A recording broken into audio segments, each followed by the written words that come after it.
चलो अब तो पकड़ाओ ठीक है। 15 लाख तो जय माता दी सबको, जय माँ विंध्यवासिनी। दोस्तों हम लोग पहुंच चुके हैं अभी विंध्याचल माँ के दर्शन अभी कुछ ही पलों में हम आप लोग को करवा देंगे। उससे पहले हम आपको कराते हैं माँ गंगे का दर्शन।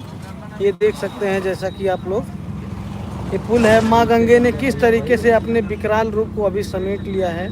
नहीं तो बताया जाता है जब माँ अपना विकराल रूप लेती हैं तो ये आपको जो एरिया दिख रहा है सब जगह जल भरा हो जाता है। सिर्फ माँ गंगे का ही असर दिखता है।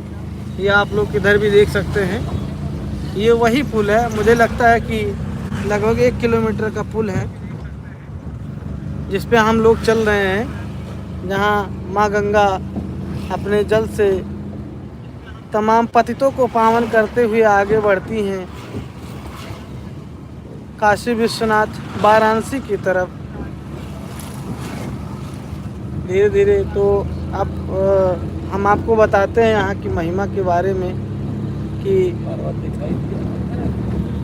यहाँ पे जो पर्वत है विंध्याचल पर्वत, उसके बारे में बताते हैं कैसे ये पर्वत बना, क्या हुआ। जैसे कि आप उस तरफ देख सकते हैं वो पूरा पर्वत ही है जो आपको दिखाई दे रहा है, वो कोई दूसरा चीज़ नहीं, वो सिर्फ पर्वत है। नदी है, माँ गंगे बह रहे हैं, इसके बाद वो पर्वत है। और अभी कुछ ही देर में हम लोग माँ के दिव्य दरबार में पहुँच करके आपको दर्शन कराएंगे माँ विंध्यवासिनी के। अगर वहाँ पे मोबाइल ले जाना अलाउ होगा तो आप लोग ज़रूर से ज़रूर माँ विंध्यवासिनी के दर्शन कर पाएंगे। अगर नहीं होगा तो फिलहाल कुछ भी नहीं किया जा सकता है। बाहर से जितना भी आपको दिखा सकेंगे हम लोग दिखाने की कोशिश करेंगे। तो चलिए बताते हैं हम आपको माँ विंध्यवासिनी की कहानी कि माँ यहाँ कैसे आई, कैसे इनकी उत्पत्ति हुई, कैसे क्या हुआ।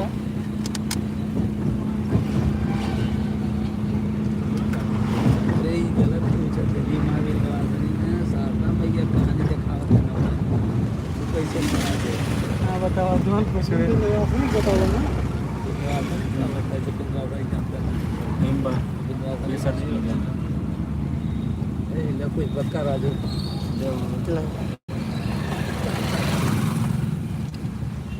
भारत में माँ विंध्यवासिनी की पूजा और साधना का प्रचलन है। देवी विंध्यवासिनी माता कौन थी, कहाँ उनका मुख्य शक्तिपीठ है और क्या उनका रहस्य है, आइए अब हम आप लोग को बताते हैं।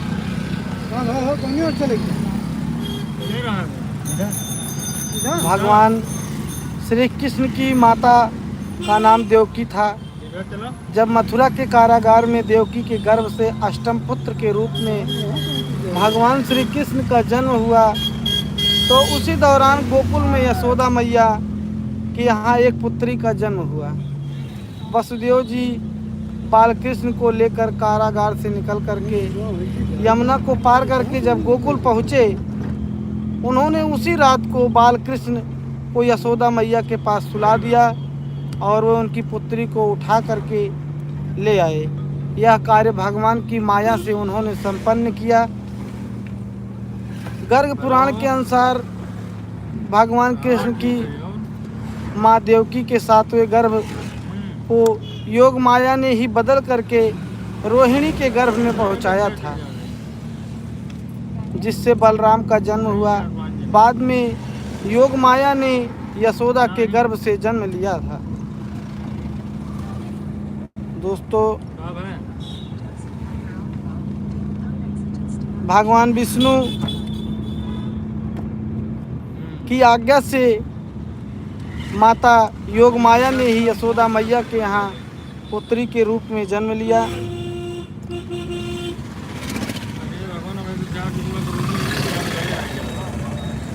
इसके बाद एकानंसा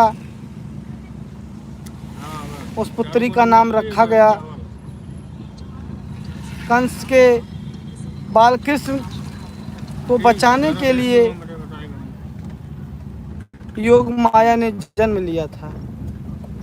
श्रीमद् भागवत पुराण की कथा के अनुसार देवकी के 8वें गर्भ में से जन्मे श्री कृष्ण को वसुदेव जी ने कंस से बचाने के लिए राधा नदी पार कर गोकुल पहुंचा दिया।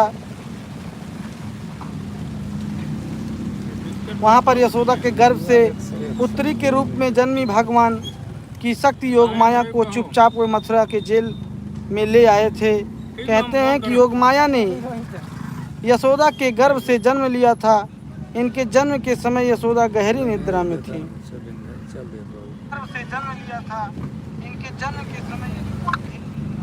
उन्होंने बालिका को देखा नहीं।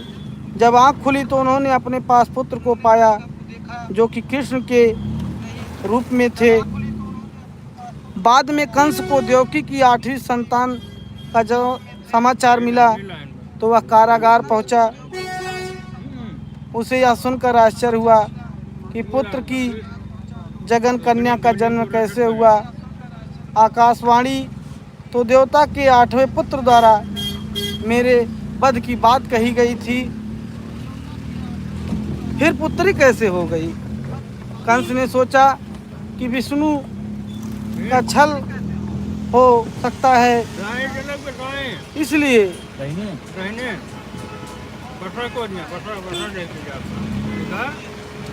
विष्णु का छल हो सकता है, इसलिए उसने नवजात कन्या को पत्थर पर पटक कर जैसे ही मारना चाहा, वह कन्या अचानक कंस के हाथों से छूटकर आकाश में पहुंच गई। जब उसने अपना दिव्य योग माया स्वरूप प्रदर्शित कर कंस से कहा कि रे मूर्ख, तेरा वध करने के लिए देवकी की 8वीं संतान तो कभी भी जन्म ले चुकी है, मुझे मारने से क्या होगा।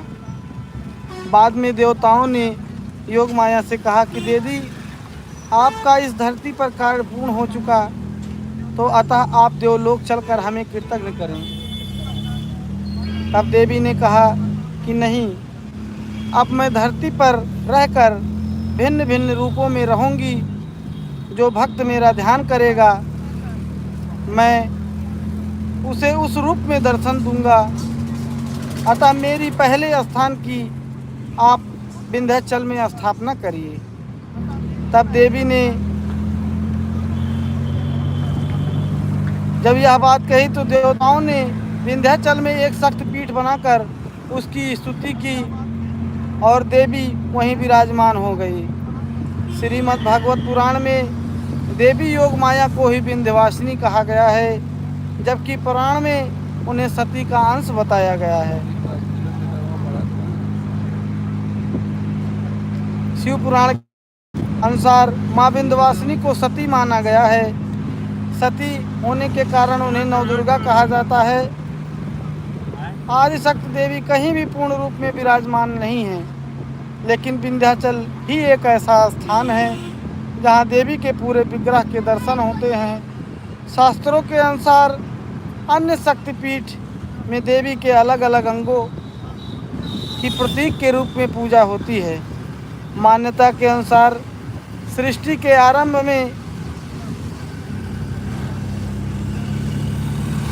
होने से पूर्व और प्रलय बाद भी इस क्षेत्र का अस्तित्व कभी समाप्त नहीं हो सकता। यहाँ लोग सिद्धि प्राप्त करने के लिए साधना करने आते हैं, जहाँ साधकों को सिद्धि की प्राप्ति होती है। मार्कंडेय पुराण भी श्री दुर्गा सप्तशती की कथा अनुसार ब्रह्मा विष्णु व महेश भगवती की मातृभाव से साधना और उपासना करते हैं, तभी वह सृष्टि के सृजन में सबको समर्थता प्रदान करती हैं। श्रीमद् भागवत में उन्हें ही नंदजा देवी कहा गया है, इसलिए उनका अन्य नाम कृष्णानुजा। इसका अर्थ यह कि वे भगवान श्री कृष्ण की बहन थी। इस बहन ने श्री कृष्ण की जीवन भर रक्षा की, साथ योग विद्या और महाविद्या बनकर कंस, चाणूर और मुष्टिक आदि शक्तिशाली असुरों का संहार कराया, जो कंस के प्रमुख मल्ल माने जाते थे। भारत में विंध्यवासिनी देवी का चमत्कारिक मंदिर विंध्याचल की पहाड़ी श्रृंखला के मध्य मिर्ज़ापुर उत्तर पतित पावनी गंगा के कंठ पर बसा हुआ प्रयाग एवं काशी के मध्य में विंध्याचल नामक तीर्थ स्थान है, जहां मां विंध्यवासिनी निवास करती हैं। यह तीर्थ भारत के 51 शक्तिपीठ में प्रथम और अंतिम शक्तिपीठ है, जो गंगा तट पर स्थित है। यहाँ 3 किलोमीटर के दायरे में अन्य प्रमुख दो देवियाँ भी विराजमान हैं। निकट ही काली खो पहाड़ी पर महाकाली तथा अष्टभुजा पहाड़ी पर अष्टभुजी देवी विराजमान है। हालांकि कुछ विद्वान 51 शक्तिपीठों में शामिल नहीं करते, लेकिन 108 शक्तिपीठों में इनका नाम मिलता है।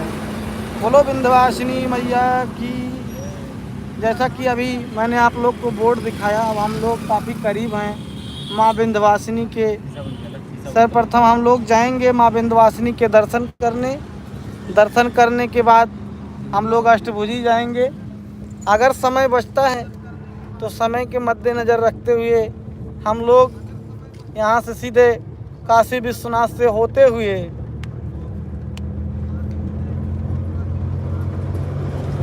बिहार के कैमूर यानी भभुआ ज़िले में माता चामुंडा का दर्शन करने जा सकते हैं। चामुंडा नहीं, सॉरी, माँ मुंडेश्वरी के दर्शन करने के लिए जा सकते हैं।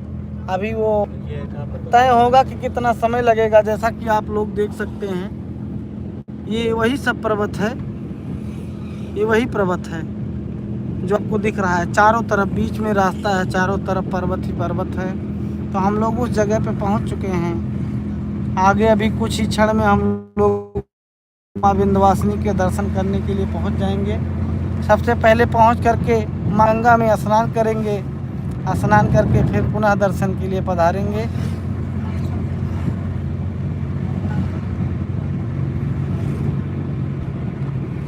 जैसा कि आप लोग इस लाइव में देख सकते हैं, बहुत ही सुंदर नज़ारा है। अब माँ विंध्यवासिनी का दरबार मात्र 1 किलोमीटर और शेष रह गया है, जो कि सड़क के किनारे लगे पत्थर पर लिखा हुआ है। वैसे याद नहीं, हमारा तो पहला, और हमारे साथी लोग पता नहीं कितनी बार आ चुके हैं। अगर आए होंगे तो आप ज़रूर बताएंगे। अब देखिए हम लोग तकरीबन एकदम निकट पहुंच चुके हैं। बसें सारी आपको रास्ते में खड़ी हुई दिख रही हैं, जो यही टूर वाली बसें हैं जो लेकर के दर्शन कराने के लिए आती हैं माँ विंध्यवासिनी के।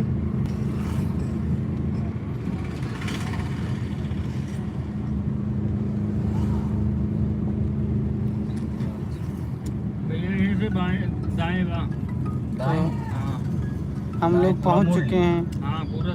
जैसा कि आप लोग देख सकते हैं, माँ विंध्यवासिनी देवी मंदिर जाने के लिए हमें दाहिने घूमना होगा, जो कि चक्कर को घूम करके आया जाएगा। चक्कर लगाए घूमना। अभी आप देख सकते हैं हम लोग पहुंच चुके हैं।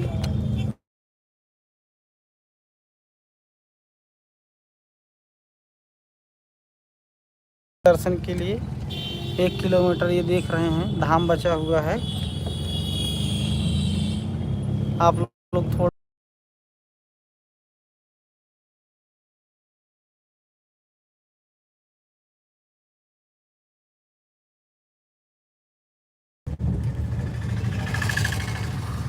अब देख लीजिए, यहाँ पे बोर्ड भी लगा हुआ है कि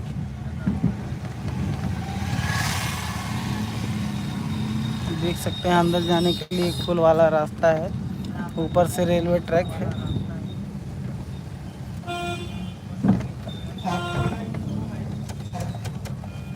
ऐसे यहाँ जल भराव की स्थिति है। सामने से आप लोग देख सकते हैं एक कैनल है जिसमें हमको गुजरना है, और हम लोग लगभग बहुत ही करीब हैं। हाँ, तो हम लोग सबसे पहले जाएंगे घाट पर ही माँ विंध्यवासिनी के दर्शन करने।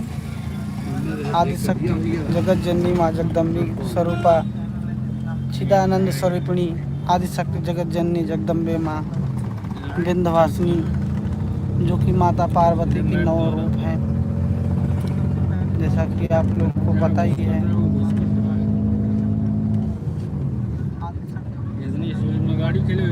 अब हम लोग पहुंचने वाले हैं कुछ ही देर में माँ विंध्यवासिनी के दरबार में। हम लोग विंध्याचल मेन रोड पे आ चुके हैं। ये आप लोग देख रहे हैं कुछ यात्रीगण हैं जो पैदल यात्रा में चल रहे हैं। हम लोग बहुत ही करीब पहुँचे हैं। वही थोड़ा बाएं दिखा दो ना।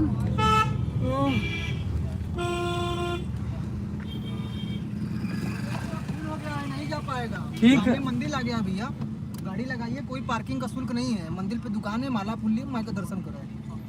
तो हमको नहाना भी भैया घाट पे। मंदिर के नीचे घाट है, नहा लीजिएगा पक्का घाट पे। कितना दूर मंदिर यही सामने है? हाँ, वो सामने चोटी वाला होटल है, अंदर गली में मंदिर है। चौराहा के आगे गाड़ी आपकी नहीं जा पाएगी। चलिए होटल में रुकना है भैया यार। यहाँ से 100 मीटर पे मंदिर है, 200 मीटर पे घाट है। नहीं, होटल पे रुकना है। होटल पे पहले किनारे ले लो यार। होटल पे रुकना है भैया। रुकना है क्या? हम्म। तब जाइए।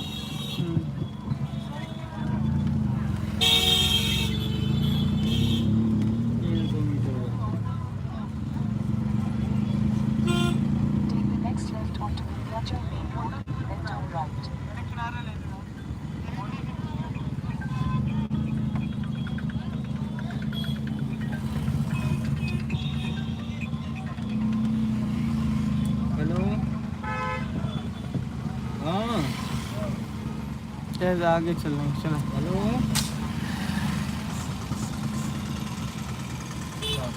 ये भैया होटल पे रुके भैया, होटल पे। गाड़ी का कोई चार्ज होटल पे रुकना है बड़े भाई, होटल पे रुकना है। रूम चाहिए? हाँ, आगे ले लेंगे अभी हम लोग। ले चल रही जाओ।